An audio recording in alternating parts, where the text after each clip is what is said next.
It's 4 o'clock on a Tuesday, and you know what that means, don't you? It's time for another exciting episode of Taxi's Quarantini Happy Hour. Woohoo, baby! Thank you, fake audience. Thank you, fake band. There they go. Good fade on that. Let's see who's in the chat room. Bob Gunnerfeld is the only person. Oh, there we go. Darren Fletcher. Hey, hey. People are going to start showing up now by the thousands. Oh, no. They're all out protesting. Nobody's home. Kira Canyon. Hello. That's it, huh? 3 people. Jesse J. Peck. Uwe Shai. There we go. Il Rosso Emil. Hey. Oh, man. So, yeah. The mask needs to come off. I don't feel very effective wearing the mask. I actually got a new mask today because I needed one that would work for going to get my hair cut, which I finally got my hair cut. The mullet is gone. Hello, Mark Reel, Wind Chimes, Alex Dillon, Songs from a Headband, Andre Stepanian. It was weird getting my hair cut today, I gotta say. Everybody felt, I could see that as other people, hello Edmund and Ken and Cass, I could see that as people were walking into the hair salon, which was pretty empty. It's about, like 1,000 square feet with maybe 6 or 8 workstations there. Hey, John Pearson. Gregory, hello. I could see that I was the first customer. So I was actually the first customer that my hair cutter or this salon has had since the lockdown. And apparently my hair cutter was out of practice a little bit. Yeah, I did get rid of the mullet. And I could see as other people showed up that they were uneasy walking in. The hair cutter, of course, had gloves and a mask on. And there was one point where he actually asked me to take this mask off because he needed to work around my ears, and the little ear thingies were causing a problem. So I took my mask off, and a lady sitting about, 12, 15 feet away from me was like, she looked petrified. And, frankly, thank you. I don't know what to do anymore. I just don't. There's so much conflicting information out there. It's like, wash everything you bring home from the grocery store. Sanitize everything with wipes. No, it's not transmitted via touch. Don't wear a mask. Do wear a mask. Well, you really only need to wear a mask if you're in an indoor space surrounded by other people for 15 minutes. You don't need to wear a mask outside. And then looking at all the protests that are going on around the country and now the world, there are some people who are wearing masks. And hello, Martin Gravel and Daryl, and other people who are not wearing masks. And you got to wonder, are we going to see an uptick in COVID-19 cases because of these, 1,000 people, 5,000 people, 50,000, 100,000 people, whatever size protest is going on any given day in any given city? Are those people who are all pretty crammed together, are they going to be spreading the virus? Most of them are younger people, and they probably don't have to worry as much as those of us who might be senior citizens. But who knows what to believe anymore? I don't. But I am still washing my hands a lot. And my wife is now out of self-imposed quarantine. She's been back at home now for 2 weeks, and so she's no longer wearing a mask or gloves around the house, and we actually hang out on the couch and watch TV together at night, and we're sleeping in the same bedroom again. So all is harmonious at the Lasco household, but I wash my hands, my face, then hands again after shopping. Yeah, I used to come home from the grocery store and take off my clothes as soon as I unloaded the car and throw them all in the washer and dryer. Yeah, I've noticed that. Pierre says he sees some people wearing a mask while they're alone in their cars. Yeah, you got to wonder about that. Thank you, Mark Rio. Glad you liked last night's show. Sorry about that technical mishap mid-show yesterday. I've never seen anything like that on this computer or any of my other Macs. I did notice, like earlier that day or the day before, that when I logged onto my email, half the page was green, where there would normally be graphics. There were these blocks of just bright lime green, kind of like green screen color. And I restarted and it was fine. And then yesterday, in the middle of the episode, all of a sudden it like flickered and went blue. My computer's healthy. I regularly do a virus check. I do whatever that Apple thing is where I can't even remember what they call it. Anyway, I've done all that stuff. It's not a super beefy laptop, but it's got 16 gigs of RAM and it's got an i7 whatever. It's beefy enough, but it's about almost 6 years old now. I hope I don't have to go drop $3,000 on a new Mac laptop. Don't want to do that. Clear. It also says clearly isn't healthy if half the screen turns blue. Well, yesterday it was the entire screen turned blue. My software is up to date. Seems like a graphic interface issue. That's what I'm thinking. That maybe it's the graphic card, which I think on a Mac sits on the motherboard, and those are usually about $600 or $700 to replace. Sometimes electronics just wear out. Yeah. By the way, one thing I did do was I lowered the output from 1080 down to 720 for today's show so that it would put less stress on the CPU, thereby causing it to heat up less, because I did notice it was running hot yesterday. Does it look okay? Video quality looks okay on your end, or can you see a noticeable difference going from 1080 down to 720?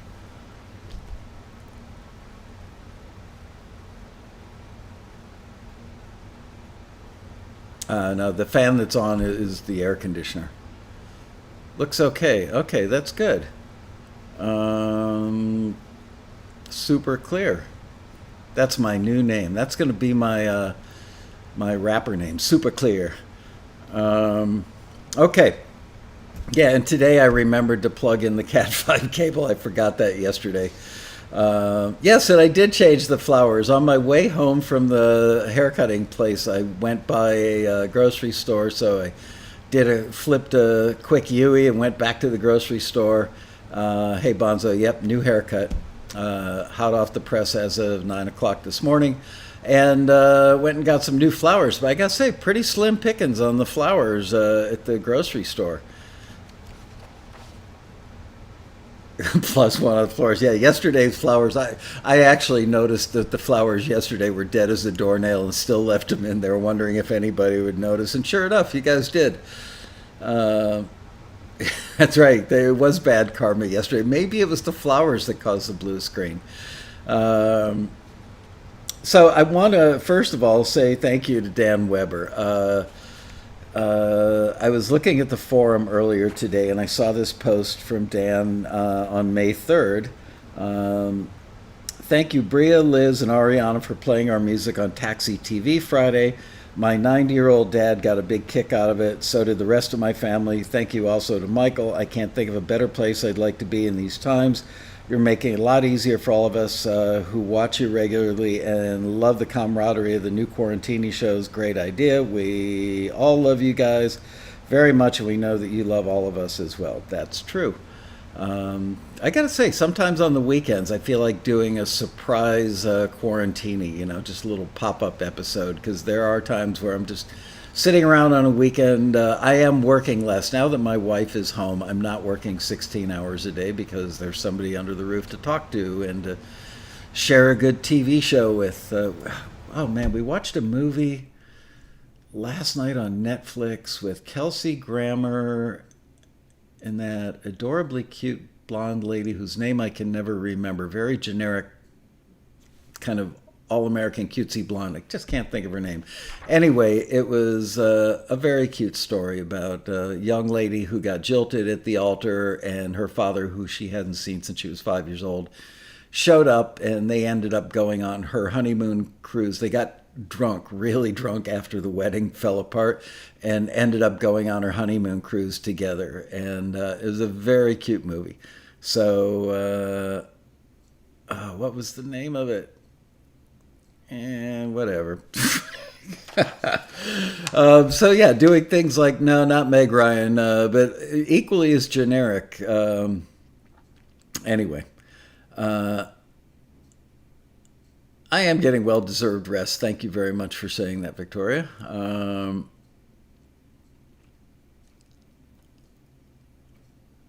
Catch American Horror Story Hotel on Netflix. Okay, sounds good.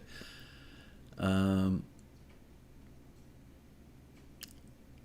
like Father, I think that might have been it. The name, the word Father was definitely in the title.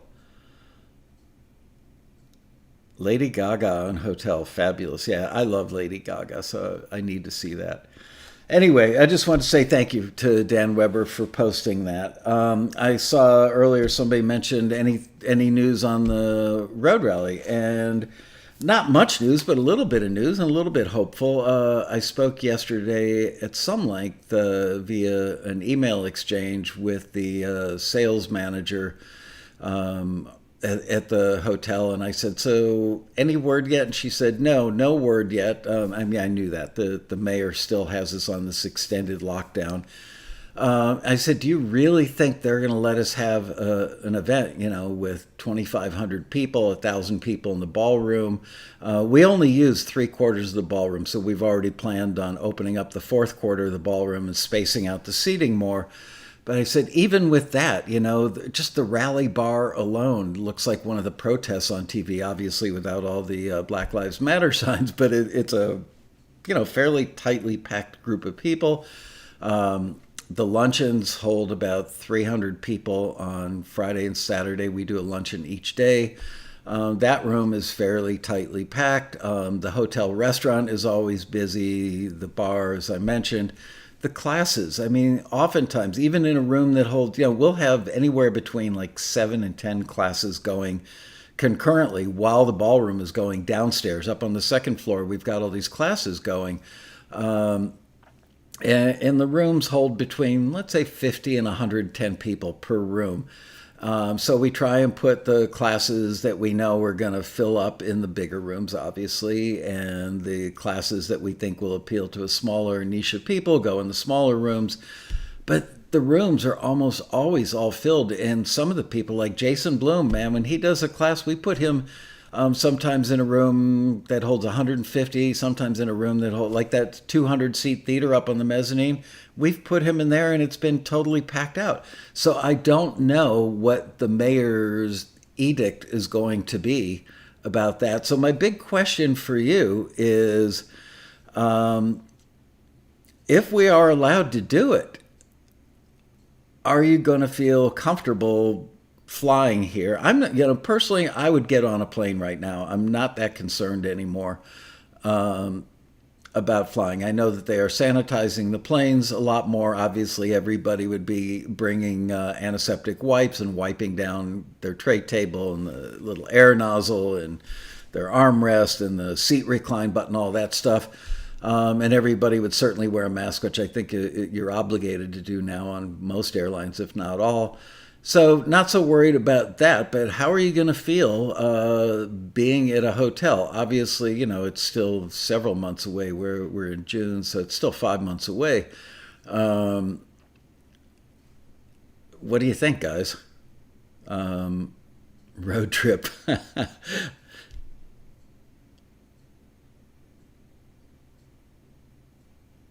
Maybe a smaller schedule and open the walls between rooms. Well, yeah, I mean, I'm already planning on opening the walls, in the ballroom, but I don't know where else. I mean, I can't really open up the walls in the classrooms. Um, can't really do anything about the room where we do the luncheon. Uh, Sherry Lee says, would not, because she'd be worried about catching it and spraying it to my husband who has pre-existing conditions. That's certainly understandable. two empty seats in between people. Okay, I mean, we can probably do that in the ballroom, but what about the bar area and the elevators and the restaurant and the luncheons? Um,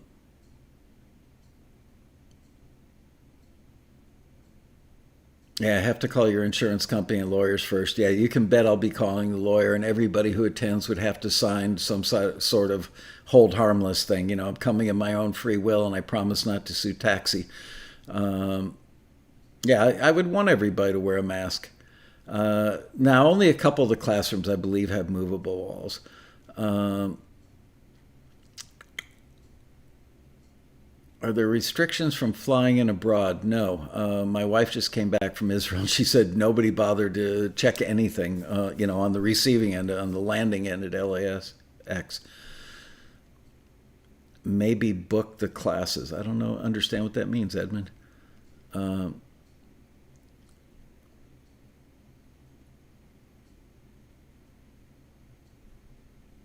we're all grown ups. Well, speak for yourself, Bob.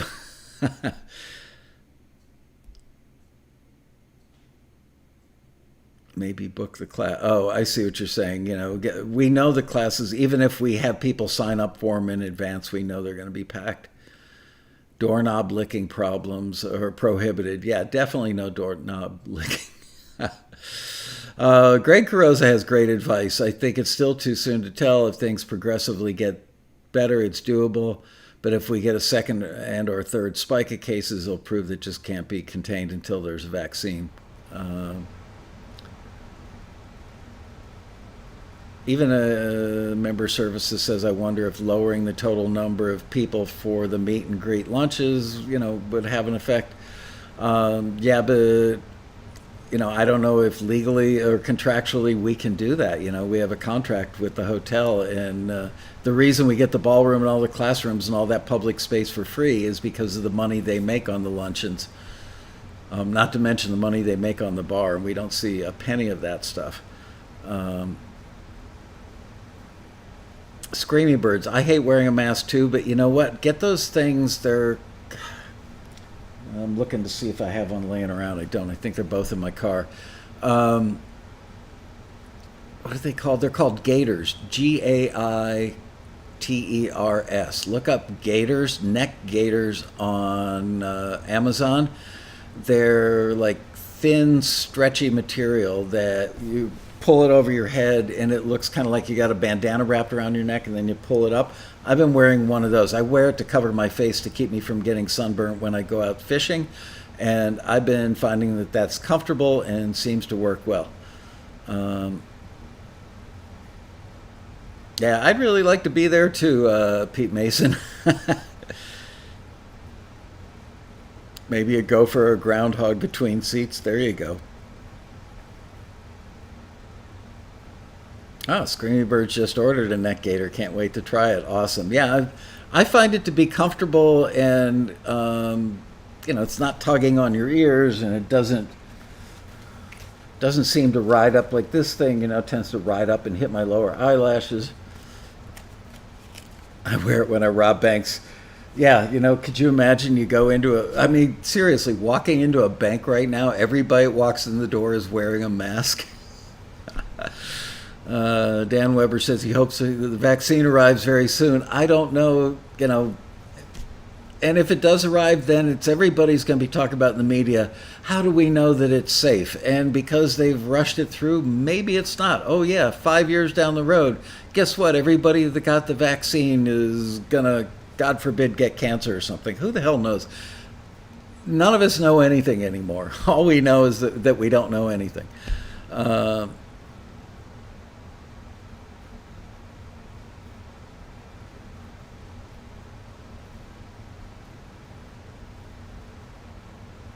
John's son works at a bank. I'm guessing all the tellers wear masks as well. I have noticed when I go grocery shopping, very few people are wearing gloves anymore. And that's probably because a couple of weeks ago they said, well, apparently it's not picked up so much from touch. I want to know if masks, are good and then they're bad and then they're good and then they're bad. And apparently you can't get it from touching surfaces. How the hell did all these people get it? They said, well, it's from close contact, a bunch of people in a room together for more than 15 minutes. So you mean to tell me that, I forget how many, is it 1.7 million people have had it worldwide or something? Um, well, that was weird. My lighting color just changed all by itself. I swear there's a ghost in the house ever since the COVID arrived. Um, Hello, Betty. How are you? Uh,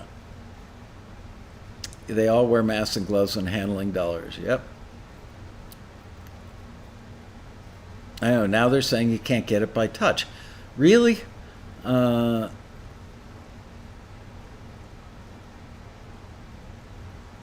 it seems like we are at war right now, doesn't it?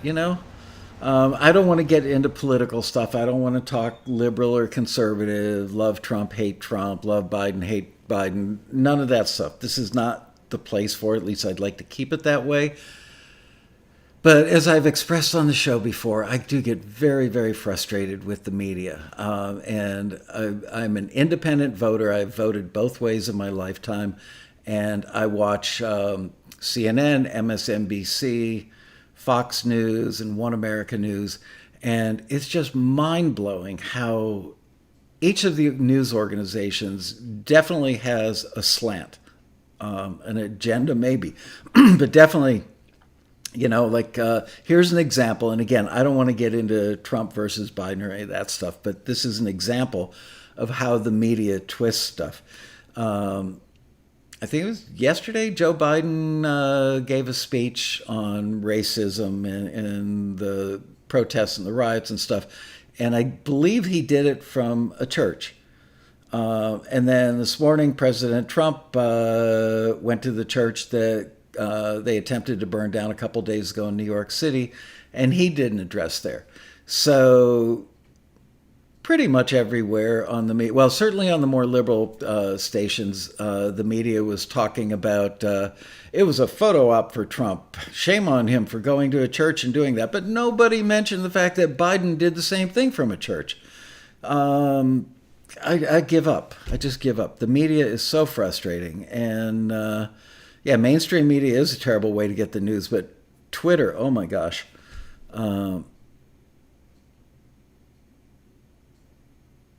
right, you don't get it from. Yeah, I've had this talk with my wife. You don't get the virus by touching something, touching your phone. It doesn't go through your fingertips, but if you touch your phone, then pick your nose or rub your eye or bite your fingernails.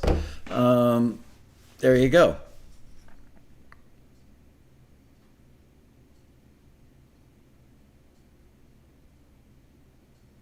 Nice to hear a voice of reason here. Are you talking about me? A voice of reason? Really?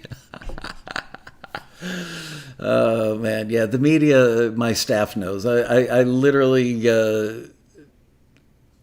probably on a daily basis, I complain about the state of the media. I really do. Whatever happened to the days of like Walter Cronkite? No news is good news. Turn it off. An hour before today's show, I was feeling a little glum, a little blue, if you will. And I realized it's because I've been watching these protests and riots. The thing that really affects me, being a small business owner, when I see somebody's store being with the windows bashed out and the store being torched, and I see these images of just dozens, if not 100 or more people just streaming out like ants out of an anthill, carrying armfuls of stuff. And I think this poor business owner, I know what a small business owner goes through and how hard you have to work to make something a success. So when that happens, it's like heartbreaking to me. Um, yeah, the vandalism. Clearly the root cause of the protests, which I believe is a good thing. Look, racism is never good, and we should do everything we could do as a nation and globally to eliminate racism. So the protests are good. We have freedom of speech in America, and I believe me, I've protested plenty when I was younger, and now I'm too fat and lazy to go out there and do it. But when I see it hijacked by these organized groups, that especially the way they're organized, picking out a particular store as a target. Cars pull up, they bash out the windows, they run in there. Ugh. Anyway, yeah, major difference between the word protest and the word riot. Yeah, the first 2 days, nobody in the media would call them riots. Things were burning, stores were being looted, cops were getting bricks thrown at them, bottles of water thrown at them, and nobody in the media had the courage to call it what it was. It was a riot. Oh, Biden was at Philadelphia City Hall. Okay, I stand corrected on that. I thought I saw something that indicated it was a church, but I could be wrong.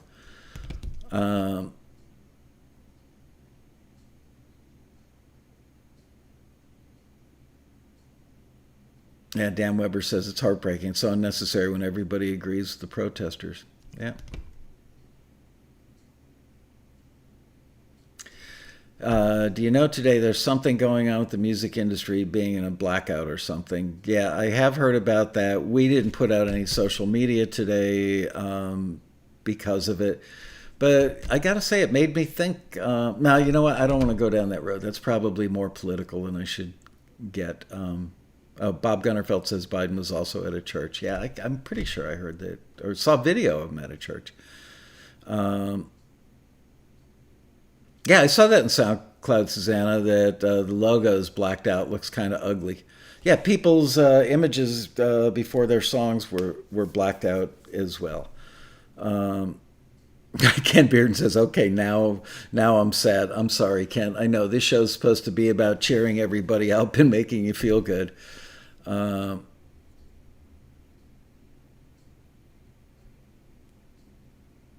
did speak at a church, yeah.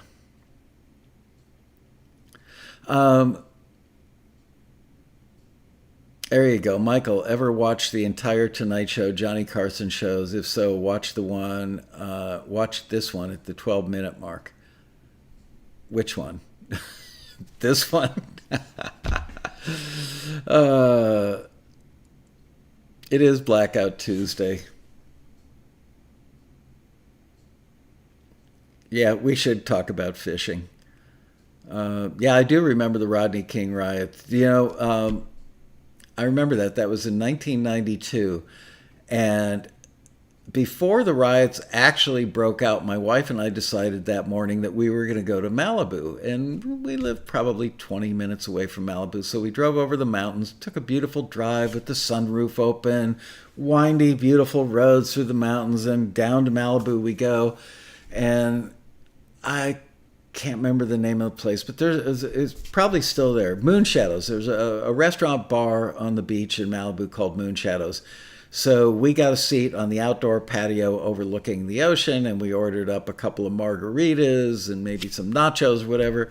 And we're sitting there, and sometimes you can see whales spouting off in the bay, and so that's what we went there for. And all of a sudden we realized we were seeing plumes of smoke across the bay. You could see like 30 different plumes of smoke as LA was burning. And I remember we were having a discussion about how surreal it was. Here we were in Malibu, enjoying the beauty of the ocean and our margaritas on the patio out there, and by boat 5 minutes away, if you hit land on the other side of the bay, the city was on fire. It was very, very strange.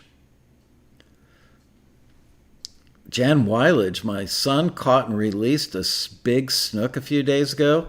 Awesome. I want to see pictures of that. If he's got a shot, send it to member services at taxi.com. Michael, do you foresee a call for songs related to the protests? I do. I don't know. It's kind of hard to say how specifically related to the protests or how specifically related to the cause Black Lives Matter would be, or specifically related, to the unfortunate death which caused all this. I don't know. Honestly, I did talk to the guys in the A&R team, I think by email yesterday. Or no, it was text last night. I was texting Tom, I believe, saying that we should look at reaching out to some of the libraries to see if they want music about healing, because I think that healing will be used, songs about healing. And I'm not talking about healing from an operation or you fell down and scraped your knee. Obviously, I'm talking about emotional healing, healing as a nation.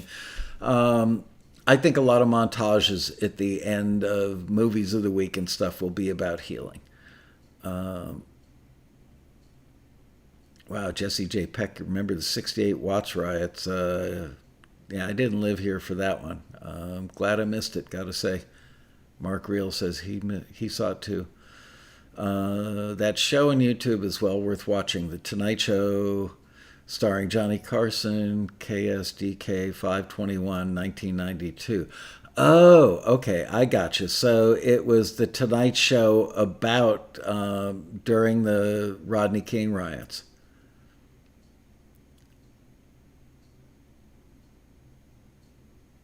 What about the Dr. Effector? What about the elephant in the room? I'm not entirely sure which elephant that is. I think there might be a couple of them this week.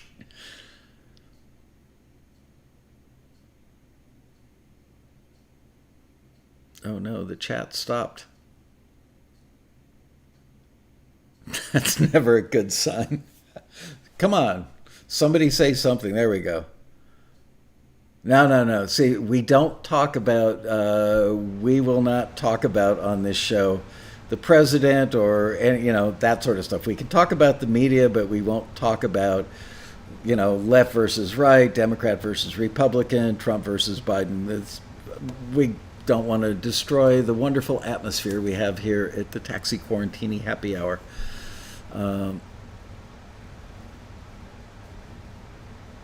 I don't know. Honestly, Susanna, Michael, what's the purpose of Blackout Tuesday for music professionals? Is this like a directive from ASCAP? Whoops. And that one scrolled off the page. Or something like, who decided today is the day to speak for all musicians? My guess would be a well-intentioned musician. I don't know who put the word out. Yeah, let's talk about yesterday's show.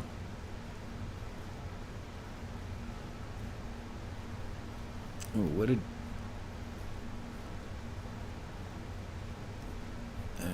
Okay, trying to get back to the bottom here.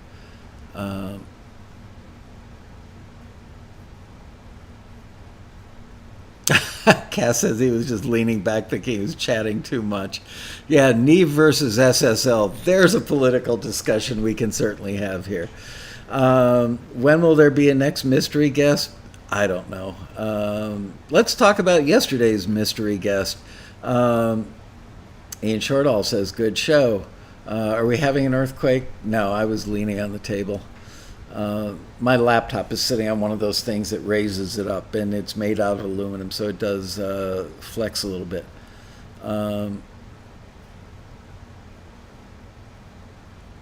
No, Susanna, you won't be penalized if you make music today, I'm sure of it. Just don't tell anybody.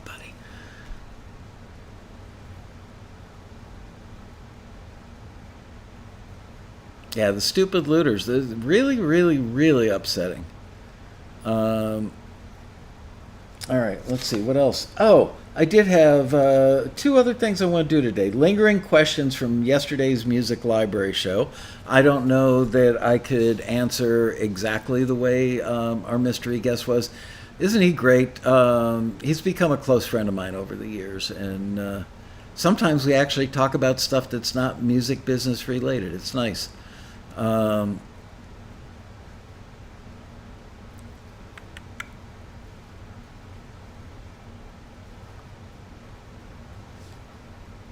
So, any other questions that you had that I might be able to answer for you that you didn't get a chance? Greg Carosa has to bail and cook dinner? Dude, go hungry for a little while. You got 26 minutes to suffer. Who, Michael? I can't tell you. Yeah, he's very well spoken and very thorough. He's that story I told yesterday, 100% true. He actually reached out to me to get in touch with another library owner that he knew existed and maybe had met at the road rally, but wanted contact info so that he could reach out to that library owner and say, hey, I've got something that's really great. I just don't have a market for it with my clients right now, but I think it would be good for your clientele. Here you go. Martin Gravel, I'm always afraid of the legal side of the business. I wouldn't be that much. Honestly, you know what? Musicians, there's like this old wives' tale that's been floating around the industry for as long as I've been in the industry, and probably a lot longer than that everybody in the industry is out to screw you. Maybe that's true on the label side of things. Excuse me. It certainly has been true in the past on the label side of things. The music library side of things, the licensing world, it's more like renting your music. I just don't see the comparison, so I wouldn't worry about it. And you know what? For songs, yes, you put a lot more effort, a lot more time into songs. You have to write lyrics, you have to record vocals, you have to tune the vocals, you have to record background vocals. The mixes are more complex. All those things add up to a bigger time suck. With instrumental cues, I've got to believe, not that I've ever made one personally, but I've got to believe that it's really easy to make half a dozen similar cues. So, you know, if you make a bad deal on something, which honestly, none of the libraries we work with make bad deals. Deals are all within a range of what is typical in the industry. I just wouldn't worry about it. The more you are informed about the biz, the less you fear. That's absolutely true. You know what? Go to the Taxi Forum at forums.taxi.com and look at the biz section.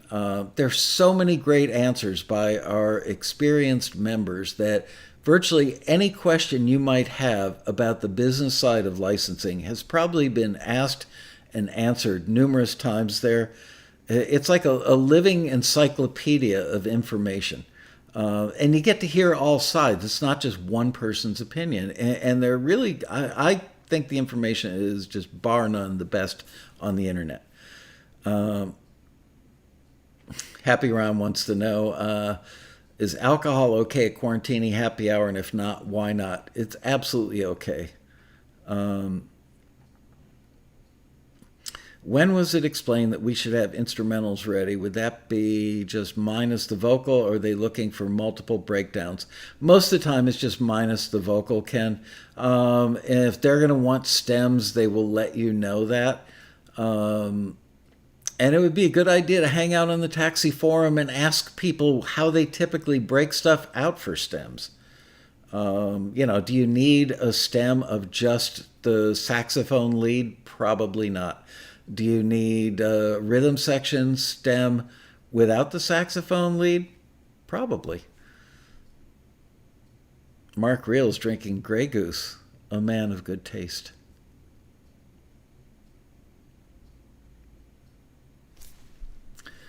Ian Shortall has a question. If I get instrumentation or a vocal done by someone on Fiverr, am I assuming that it's just a paid gig and they should have no rights over the song? But should I get them to sign something? Absolutely, you should get some. 100%, you need them to sign a work for hire agreement.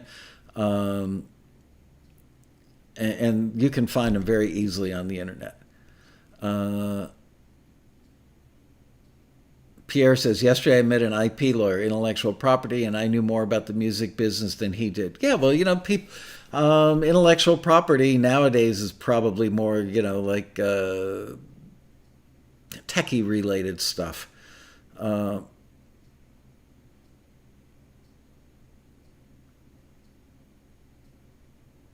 Rick Cabot Podmore makes Popmore. He smokes a lot of weed. I make splits of every mix. Good idea. Yeah, definitely get the work for hire agreement. I mean, you have to have it. Because one time you don't, you end up with an awesomely big placement in a very visible place. That person that you don't know, that you never met, that you paid $100 to sing a vocal or something, could easily come out of the woodwork and say, hey, I own a piece of that master, or I significantly changed the melody while I was singing the vocal, and you liked it, therefore I'm a co-writer on your song. Zuma Dog, I smoke spliffs to every mix. Ah, nice rhyme, Zuma. Yeah, there are many work for hire templates on the internet. Just Google it. Um, there aren't work for hire contracts in the forum, but I believe that people have probably linked to them. Um, who's my favorite attorney? Aaron Jacobson. If you Google music attorney Aaron Jacobson, she has a separate indieartistresource.com, I believe, is her site where she's got templates for just about everything. And I've never met anybody who has worked with Aaron that doesn't really like her. She's smart, she's trustworthy, and she's good at what she does. I've been listening to the lessons from Jason Bloom's program. So good, and he's also pretty funny. He is pretty funny. He's definitely got humor from my generation. I think young people may not get our generation's humor.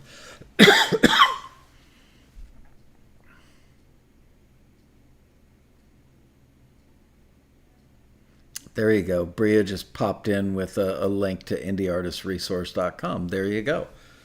Tell Erin Taxi sent you so she knows how much we love her. We don't make a commission on anything. We just like her to know that we're always out there plugging her because we trust her, believe in her, and she does good work. Pierre says he finds Erin's templates a bit pricey. They might be. I don't know. Uh, do libraries look for specific music the way taxis listings do? Absolutely, they do. That's where our listings come from.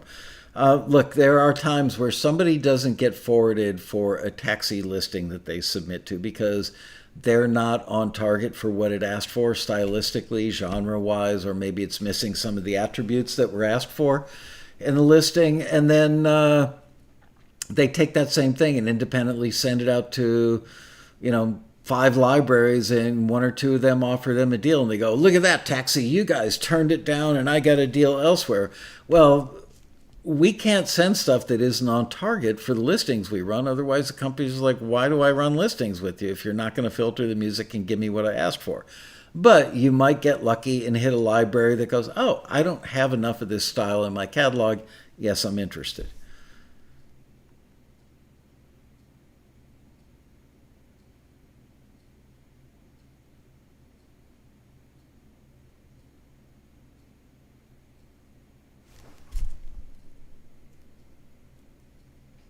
Um, I think we're mired in the AB5 thing here in California regarding work for hire.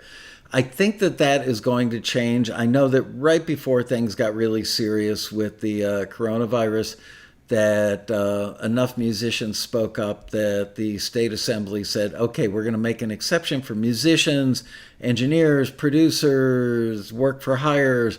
There was a lengthy list of people that they were going to make exceptions for. Has the assembly gotten together, drafted that language, incorporated it, made it official? Probably not.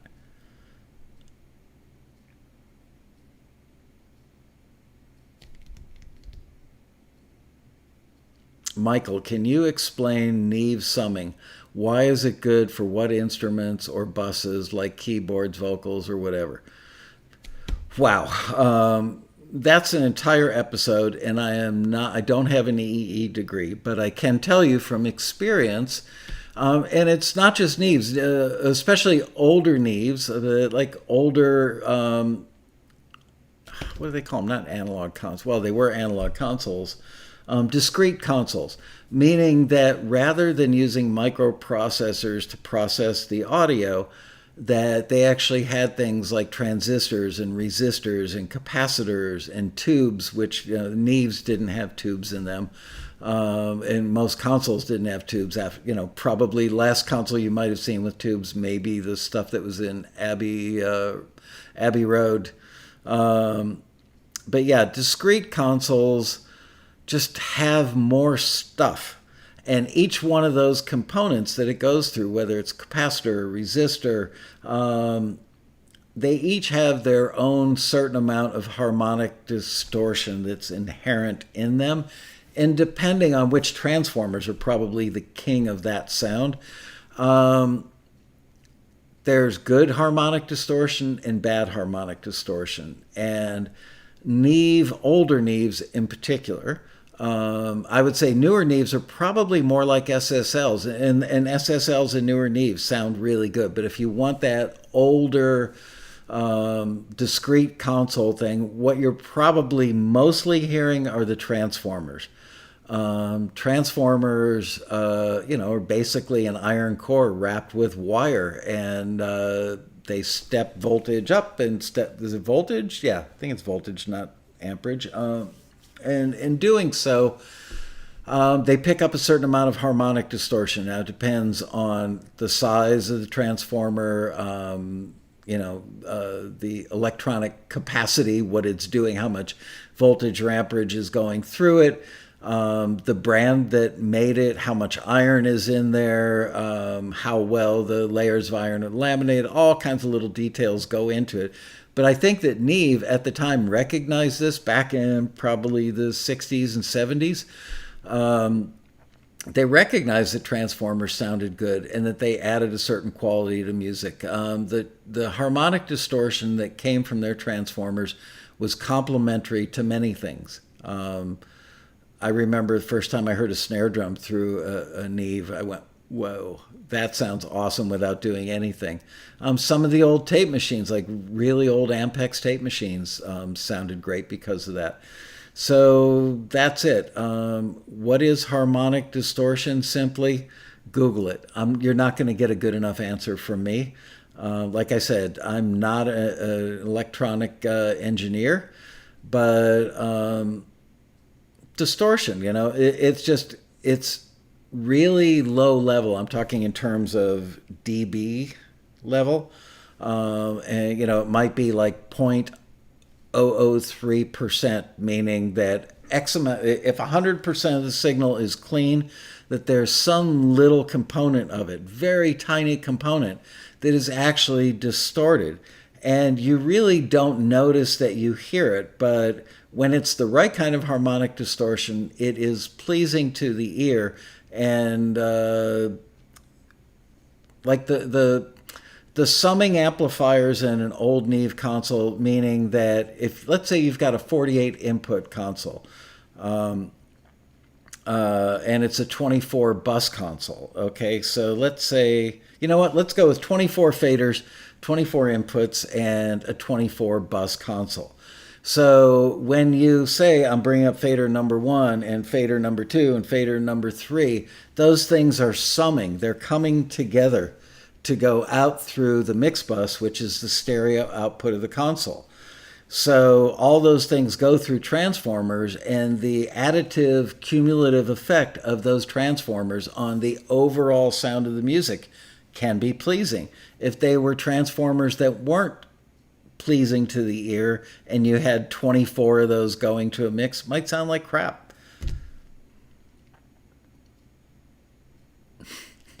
John Pearson says, those darn transformers almost destroyed the world a few times. Oh, that was a movie. Yes, it was, John.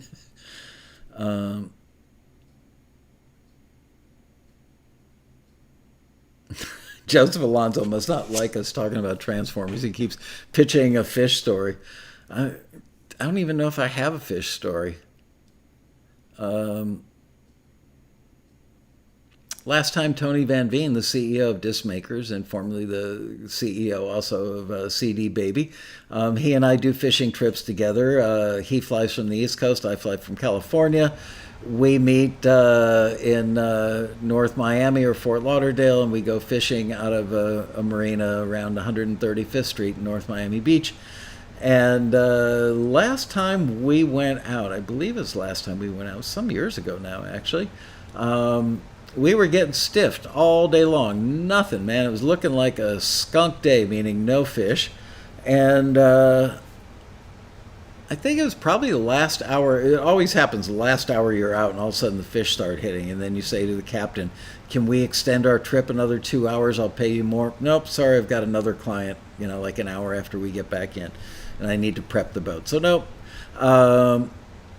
Fish story must have a good hook. There you go. So anyway, Van Veen on fairly light tackle hooked up with a juvenile sailfish.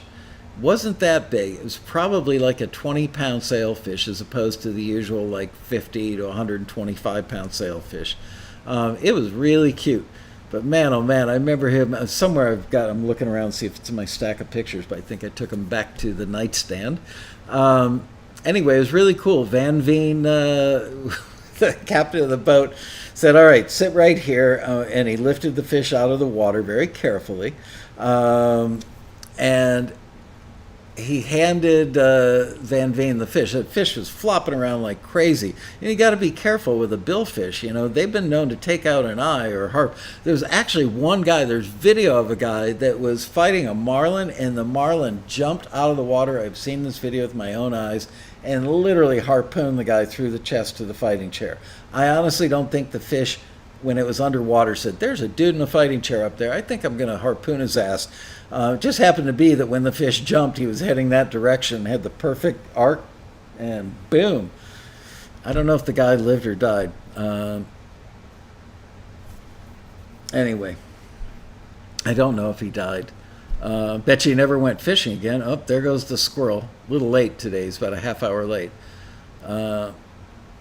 Zuma caught a 6-foot hammerhead shark once, but you don't hear me talking about it. What about how to use parametric EQ? All right, let's talk about parametric EQ. Parametric means you can change the parameter. So, equalization. Let's say that you're going to add plus 4 dBs at 5K. 5K is kind of the bottom end of high end, high end EQ, which is treble. In layman's terms, it's like 5K, 7K, 8K, 10K, 12K. Once you get up past 12K, you can't hear it anyway. At least somebody my age certainly can't. So if your parameter, if you have a narrow, it's called Q. If you have narrow Q on 5K and you looked at it graphically, it would look like this. It would be almost like a very narrow teepee right at the 5K mark.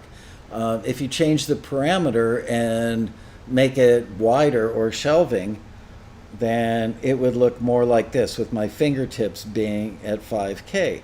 So that means that you're also boosting, like 3K, 4K, and 6K and 8K. So you're bringing up a wider, broader range of treble frequencies and not specifically just the 5K.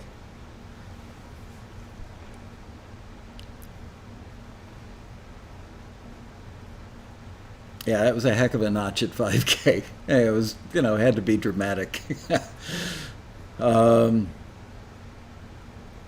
So did I answer that effectively enough? It's funny now. I feel like the kids today growing up with all this computer stuff, they don't know about the physics of sound. They don't understand, really what sound does in a room or EQ. I mean, the best thing you can do to learn EQ is sit down and go track by track incessantly for hours. Like take a bass guitar and just take every equalizer you've got. Let's say, you're using like a 4-band EQ that's got bottom, low, mid, and high. In the 4 different bands, and each of those bands will have a range of frequencies, and then at some points they overlap with the band above it. So sit there and take a bass guitar and do something drastic like plus 6 dBs, because anybody could hear that. It's not subtle. Maybe do plus 8 or plus 10 or plus 12. Go crazy, and then boost 200 hertz, then 400, then 700, then 1K, which is 1,000, and then 2.5, which is 2,500, and listen to how the bass goes from being fat and bottomy and tubby to honky to obnoxious. And then go, okay, now I'm going to roll off 8 dBs and do the same frequency sweeps. And just sit there and keep doing that same thing over and over on that same instrument. And pretty soon you go, oh, So if I boost, 2,500 hertz or 2.5K, like 2 or 4 dB, and it's a funky bass part that's kind of, you know, plucky, you'll hear more of the fingers. You'll probably hear a little more slap on the fretboard. You'll hear more definition on the bass, maybe to the extreme that you realize that your ears hear less bottom because the other stuff is peakier. So that's what sticks out to your ear. That's called apparent loudness because it's hitting frequencies that the ear is more sensitive to. So do that, and you'll quickly discover that, like rolling off on electric guitar, if you roll off like somewhere in the lower mids, like 300 to 700 hertz, if you very carefully roll off a little bit of that, it'll take some of the honk out of a guitar. But if you do too much of it, it takes the balls out of the electric guitar. So over time, you can't learn this in a day, you can't learn it in a week. You'll learn it over months, really learn it over the period of doing it every day for a year or two. I mean, it honestly took me. Rick Cavett says he's tearing up because I'm taking him back to his experimentation days. But you experiment, and then it's like the light goes on, you understand it, and then you learn how to use it to imitate other people's sounds. Like, oh, there's a Strat on the rear pickup. And it's got this kind of compression. You can hear what somebody else did in their record, and you know that sound would be good on your song. So you whip out a Strat, you use the rear pickup, you compress it, at like a 3-to-1 or 4-to-1 ratio. You make the threshold fairly low, so it's slamming it fairly hard, and then EQ it to really accentuate the top end even more. And you go, there I go. I've captured that sound that I heard on somebody else's record. And you go through that imitative stage for some period of time. And it's good because anytime you can imitate the sounds somebody else has gotten, you're getting closer to the day where you can make your own decisions. Like, I don't need to imitate that dude. I can use that as my root idea for a sound and then expand on it and take it to something that's more original and more you. But I definitely went through a period where there was a 2-year period where everything I did sounded like it was derivative of some other engineer. Why the rear pickup of a Strat? I just pulled that randomly out of a hat.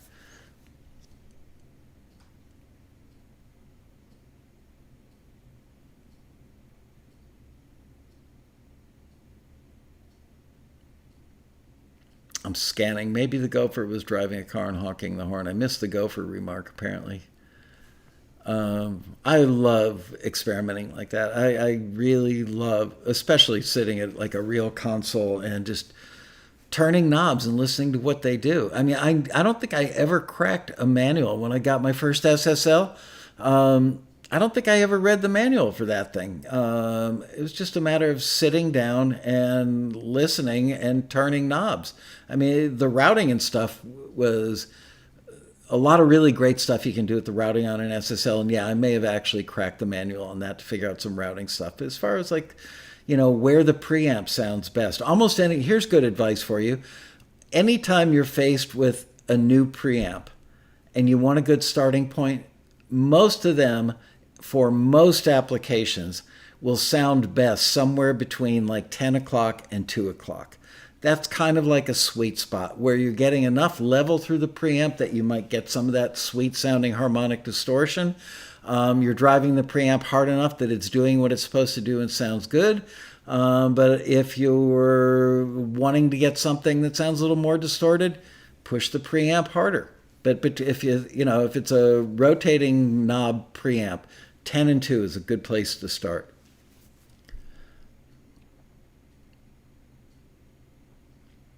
John Pearson says, hasn't set up his iMac yet, waiting on speaker stands because I ran out of room on my desk.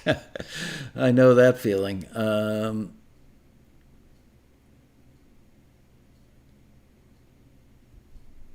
Yeah, last night I was looking at new Mac 16-inch MacBook Pros because I've got a 15-inch now, just in case the if the graphic card on the logic board is going out, and it only happens to go out when I'm doing stuff like this, then I may give this computer to somebody on staff at the office or give it to my wife, one of my kids, and get myself a new laptop. But man, oh man, those 16-inch MacBook Pros with like 1 terabyte drive, an i7, you're looking at $3,000.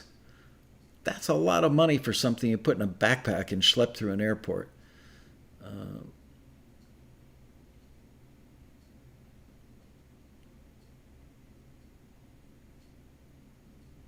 All right. Wow, it's 5 o'clock. Holy smokes. All right. With that, I have one more request to make of you guys. We're finding it increasingly more difficult to find success stories where we can reach out to our members and say, hey, we'd like to put you in the newsletter, the taxi newsletter that goes out to our members, and like 93,000 other people that are on our list who are not members. We would love to feature you guys, but I know, look, deals have become such like a regular thing for so many of our members that they don't even take the time to post it anymore. They don't want to seem like they're bragging. But you know what? We could really, really, really use some new member success stories. Did you sign a deal with the library, somebody you met at the rally, a connection you made through a taxi listing? Did they ask you to submit more stuff? Did a library that you got connected with through taxi get a placement for you in a TV show or a movie? Did you get a placement in an indie film through a taxi listing? We really want to know this stuff. It helps us. It validates us. Just like you guys are validated when you get that placement or you get a deal, it provides validation for us that the service is working. And we love other people to see it. Why? Because we want other people to join taxi. So if you would everybody who has never posted about a deal, please, right after the show is over, and first you got to hit the like thing, and then you got to hit the subscribe button if you're not a subscriber yet. But then go to forums with an S, forums.taxi.com, and please post something. If you're not signed up for the forum, just know that your first post will wait for approval. And if you post tonight, you'll get approved tomorrow and it'll show up then. Please, I am begging you, I'm begging you, please go on the forum, forums.taxi.com/success stories, and post your success stories, okay? Pierre just had a deal today from a famous library. I hope that was through taxi.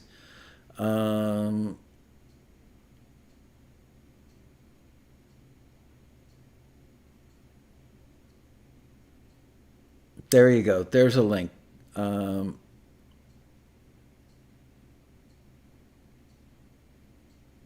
right. That's it. I will see you guys tomorrow. Thanks for hanging out. Hope you had a good time. Now it's back to watching people loot and burn. No, don't watch. It's too depressing. I will see you mañana for another exciting episode of Taxi TV Live. Where's the audience? There they are. Bye, you guys. Have a great night. Have an enjoyable dinner. And see you soon.